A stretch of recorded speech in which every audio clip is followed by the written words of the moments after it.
comes a point in every business when the shit hits the fan. So maybe Oprah just casually mentions like your wedding blog, and all of a sudden your servers are like ground to dust. Or maybe you get a 3 AM phone call, and it's the fire marshal, and your new snowboard factory is a pile of rubble. So what do you do in a crisis? If your team is all in the same room, in the same city, you gather them together into a war room. You have like coffee and phones and whiteboards, ideally like a massage therapist or something. If you're Fortune 500, there's a whole slew of options for you. You can do, there's like a whole consultancy world that you can call on who does crisis management. There's enterprise apps for what's called business continuity. But my idea is, it's called Instant War Room, and it's crisis management for everybody else. So it's a war room in a browser.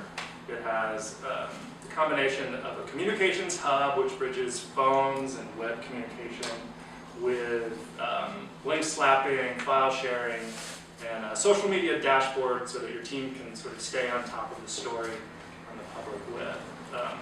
And it also combines some form of sort of a searchable database of tactics for how to deal with crisis. And these kind of tactics are really useful because they can turn something from like a flood topology into a unified community.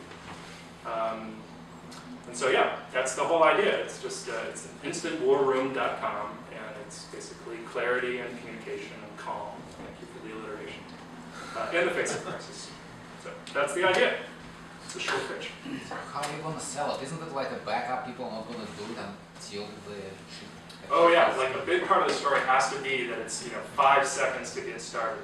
You enter in an email address and then boom, you're in on Instant War Room, and you can start pulling people in with invites and phone calls. And yeah, so a big part of the story is the quick uptake. I guess monetization is actually could be a problem because you don't know.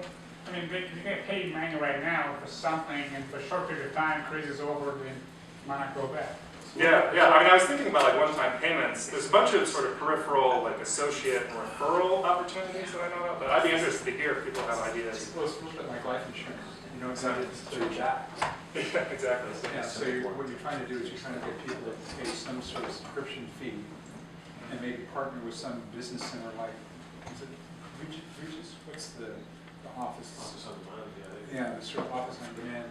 Oh, that's interesting. I hadn't thought about like Yeah. pre-crisis sales. I've been thinking about it as the kind of thing that you just do on the fly. Well, but the reason why people sell life insurance and health insurance is because of fear. Yeah. Aren't you afraid that this is something terrible can happen to your family? Aren't you afraid you're going to get sick? Because if you're not afraid, you won't buy the stuff. If you're afraid that it could blow up and you could lose your business and all your equity and all your time and all your customers, then paying some modest premium for to avoid the catastrophic loss is something that should be an easier sell.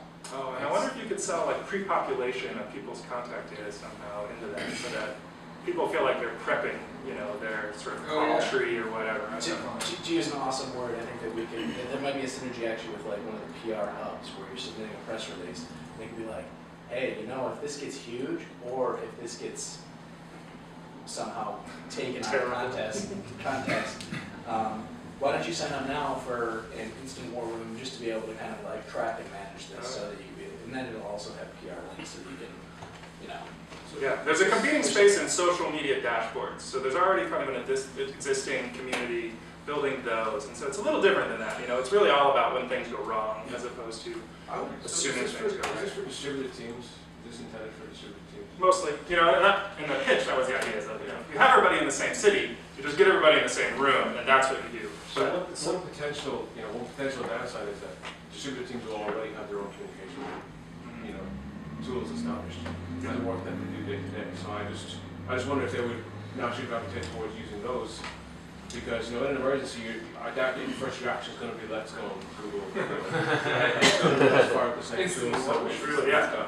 The reason that this kind of came together is that I was talking to people about their crisis, and a lot of times it's like I had 50 email threads and 20 IM messages and phones ringing, and in some ways, the idea was spawned out of calming it down, putting it into one place, and getting everybody, maybe even separate from their usual channels. And I don't know if that's I don't know if that's an actual answer, but that was what the impetus was.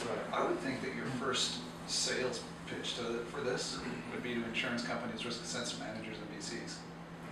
People that are worried about it, but not people that are actually running it. You know.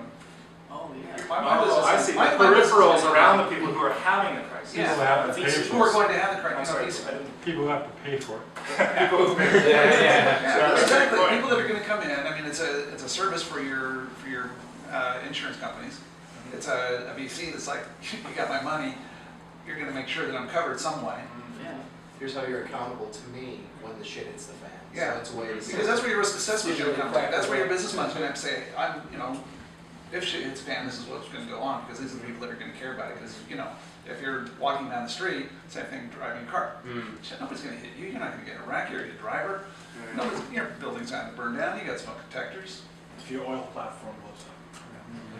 Actually, in healthcare, there's a requirement. If you have a disclosure, an unintended disclosure of more than 500 medical records, you're required to notify certain media outlets.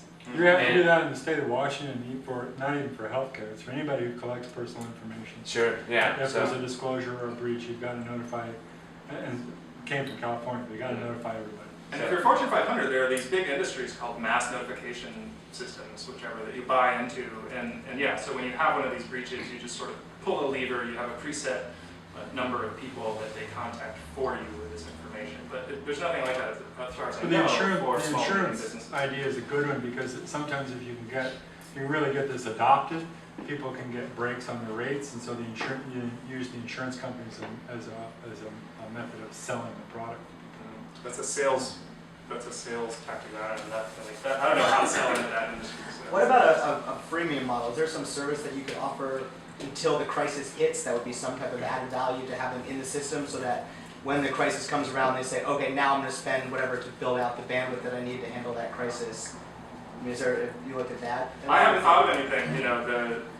It's this fine line, because you don't want it to turn into, well, we're going to have a meeting about what color our logo should be. Let's go into the incident war room. You really want it to be crisis oriented, to have it be specific to that. Yeah, but you can log in about hosting like emergency procedures and emergency phone numbers, like to have the portal for all the points of contact in case something bad happens.